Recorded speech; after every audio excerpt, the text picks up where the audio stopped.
semuanya, perkenalkan nama saya Gabriela Yosefina Bakwita Simarmata Simenes dengan NIM 18028510002. Pada video kali ini saya akan menjelaskan dan mendemonstrasikan mengenai desain flap, proses insisi, dan juga teknik suturing yang biasa digunakan dalam kedokteran gigi. Video ini saya buat untuk memenuhi tugas preklinik 3 bedah mulut yang dibimbing oleh Dr. Gigi Luwayan Ayu Raswanti SPKGA. Nah, sebelum kita lanjut ke videonya, saya ingin menjelaskan sedikit mengenai suturing. Suturing ini berfungsi untuk membantu menyesuaikan flap pada kondisi semula, membantu hemostatik, membantu flap menutup tulang, dan juga membantu mempertahankan blood clot di dalam soket. Teknik suturing yang biasa digunakan dalam kedokteran gigi itu adalah simple interrupted, kemudian ada continuous unlocking, kemudian ada continuous locking, matres vertikal, matres horizontal, dan juga figure of 8.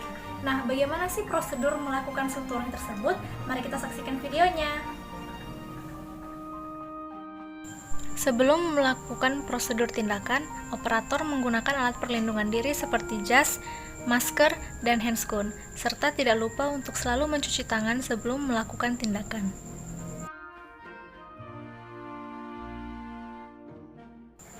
Kemudian, armamentarium yang digunakan adalah yang pertama nirbakan dan alat OD, selanjutnya mucosa pad, kemudian yang ketiga needle holder yang digunakan untuk memegang jarum jahit saat melakukan penjahitan dan memiliki locking handle. Kemudian yang keempat ada pinset chirurgis, di mana bentuk pinset ini sedikit berbeda dengan pinset anatomis, di mana bagian ujung pinset chirurgis memiliki bentuk wedge shape, sehingga lebih cocok dan lebih mudah saat memegang jaringan pada saat pembedahan. Kemudian yang kelima ada gunting medis untuk memotong kelebihan benang. Kemudian selanjutnya ada jarum traumatik dan benang jahit yang berjenis non-absorbable. Kemudian selanjutnya ada blade dan scalpel. Blade ini digunakan untuk memotong jaringan saat insisi yang bersifat non-reusable, dan scalpel digunakan untuk memegang blade. Untuk video ini, blade yang kita gunakan adalah blade nomor 15 dan scalpel nomor 3.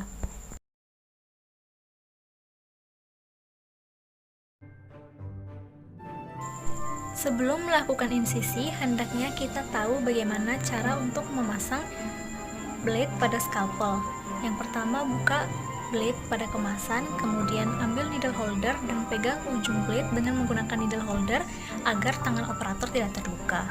Kemudian, ambil scalpel dan masukkan blade ke dalam scalpel melalui lubang pada blade yang paling besar, dan setelah itu dorong ke atas hingga berbunyi klik. Jika sudah klik, maka blade sudah bisa digunakan. Nah, sebelum kita melakukan suturing, kita akan membuat insisi pada jaringan dengan cara ambil blade dan scalpel yang sudah dipersiapkan sebelumnya dan dipegang dengan cara pen grasp.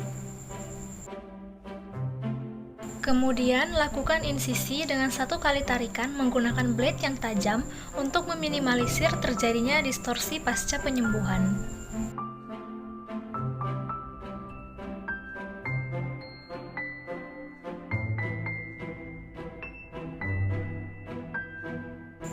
Selanjutnya, kita akan melakukan insisi dengan desain flap triangular. Flap ini dilakukan dengan menginsisi secara horizontal dengan 1 tambahan sisi vertical relation incision di bagian mesial. Flap ini biasanya digunakan ketika membutuhkan akses yang luas ke arah apikal, khususnya pada bagian posterior. Dan flap ini banyak digunakan untuk mencabut molar ketiga rahang bawah dan bedah periapikal.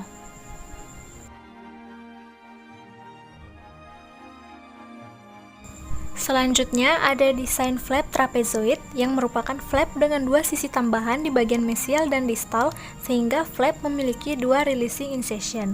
Flap ini memberikan akses yang lebih, namun jarang digunakan, dan flap ini digunakan ketika flap triangular tidak memungkinkan untuk mendapatkan akses yang cukup.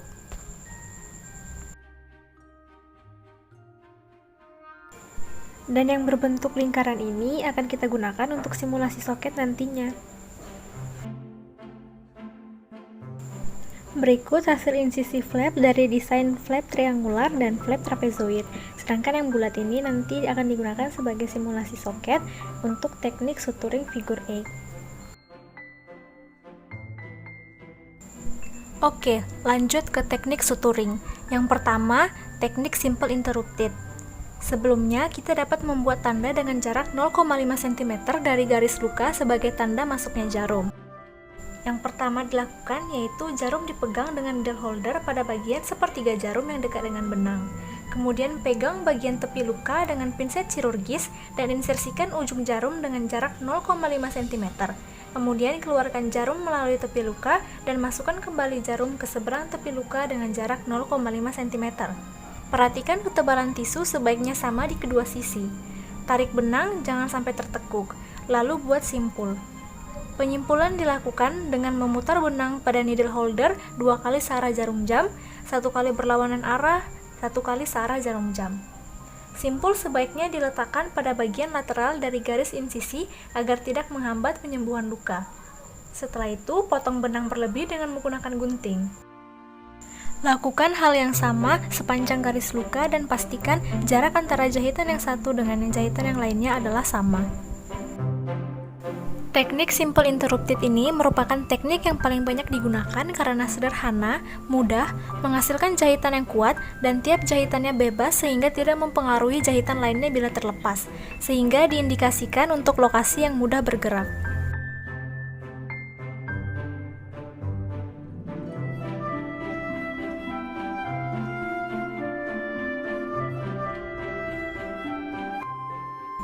Teknik berikutnya adalah continuous unlocking. Jahitan pertama teknik ini sama dengan simple interrupted, namun simpul benang yang panjang dilanjutkan untuk membuat jahitan selanjutnya, hingga mencapai panjang yang diinginkan. Teknik ini diindikasikan untuk menutup luka yang panjang pada margin gingival seperti alveolectomy, kemudian pada pencabutan gigi maksila maupun mandibula.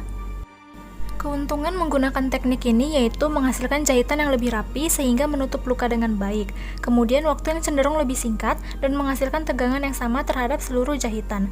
Namun kelemahannya ialah, jika salah satu jahitan lepas atau rusak, maka seluruh jahitan akan rusak karena pada teknik ini jahitannya bersambung dan hanya memiliki 2 simpul penyangga di awal dan di akhir saja.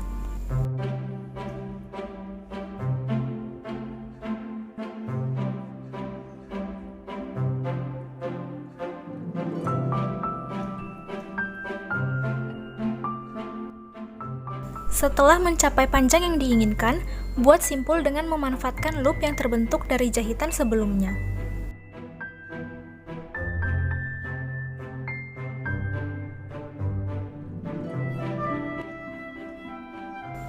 Selanjutnya adalah teknik continuous locking.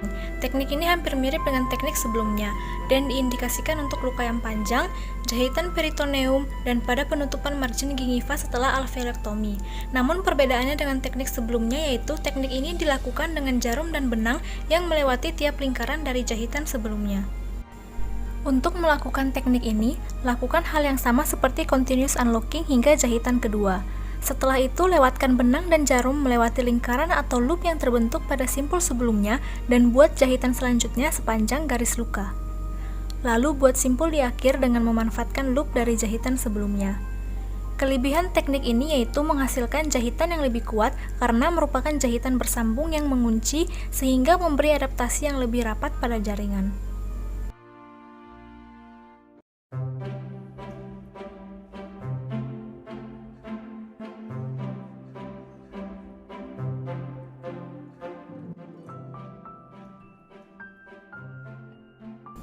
Selanjutnya adalah teknik matris horizontal. Teknik ini dibuat dengan menggandeng 2 jahitan secara sejajar pada masing-masing sisi luka. Untuk melakukan teknik ini, pertama-tama lakukan teknik yang sama dengan simple interrupted tanpa simpul. Selanjutnya, jarum diinsersikan pada lokasi yang berlawanan dari lokasi insersi jarum yang pertama, lalu bentuk simpul. Teknik ini juga dapat digunakan pada luka yang memiliki jarak pinggiran permukaan yang cukup jauh, sehingga regangannya dapat cukup kuat.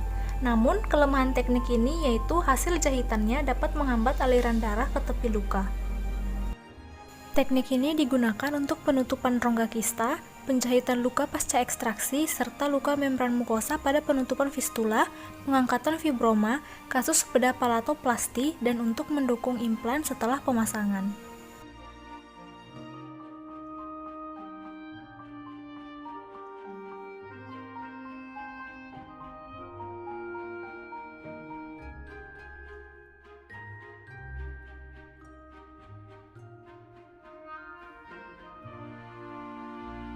Selanjutnya adalah teknik matris vertikal.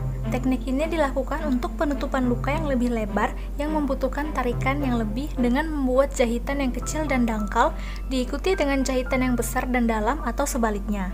Nah, di video ini kita akan membuat jahitan yang besar dan dalam terlebih dahulu. Jahitan yang besar dan dalam akan membantu memberikan pendukung yang cukup pada permukaan luka, sedangkan jahitan yang kecil dan dangkal untuk membantu merapatkan tepi luka hingga sejajar. Pertama-tama, buat jahitan yang besar dan dalam. Kemudian, selanjutnya buat jahitan yang kecil dan dangkal pada sisi insersi yang berlawanan dengan jahitan sebelumnya dan lebih dekat dengan garis luka. Lalu buat simpul. Lakukan hal yang sama sepanjang garis luka. Keuntungan menggunakan teknik ini yaitu didapatkan jahitan yang dapat mengembalikan posisi luka dengan baik, vaskularisasi yang baik karena dapat mengurangi tekanan pada mukosa. Sedangkan kekurangannya yaitu teknik ini membutuhkan waktu pengerjaan yang lebih lama dan lebih banyak cross mark yang terbentuk.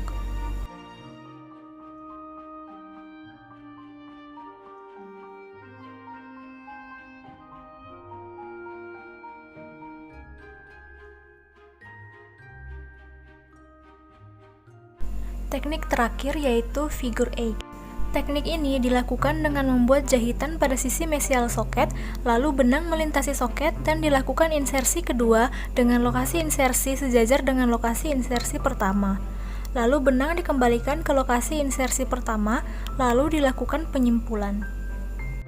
Teknik ini digunakan pada penjahitan luka bekas pencabutan gigi untuk memberikan perlindungan pada daerah operasi, mencegah blood clot keluar dari soket agar tidak terjadi dry socket pada pasien, dan untuk menahan dressing atau pad pada soket. Selanjutnya, untuk menjahit flap, kita gunakan teknik simple interrupted. Yang pertama adalah flap triangular. Penjahitan dimulai dari sudut flap, yaitu sudut pertemuan antara horizontal dan vertical insertion. Insersi jarum dimulai dari mukosa yang bergerak ke mukosa yang tidak bergerak, lalu buat simpul. Setelah itu dilanjutkan dengan penjahitan di sepanjang garis luka.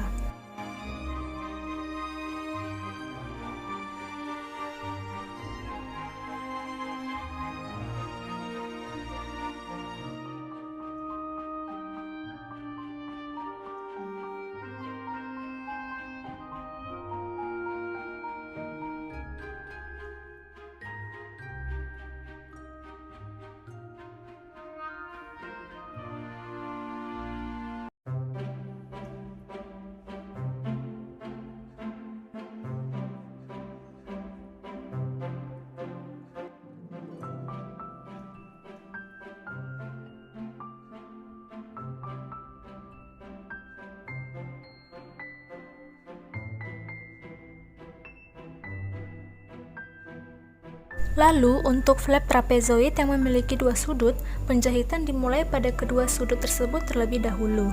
Jika sudah, baru lanjutkan dengan penjahitan di sepanjang garis luka.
Baik, sekian informasi yang dapat saya sampaikan. Semoga informasi tersebut dapat berguna untuk kita semua. Sebelumnya, saya mohon maaf apabila terdapat kesalahan dalam perkataan saya. Dan terima kasih sudah menonton.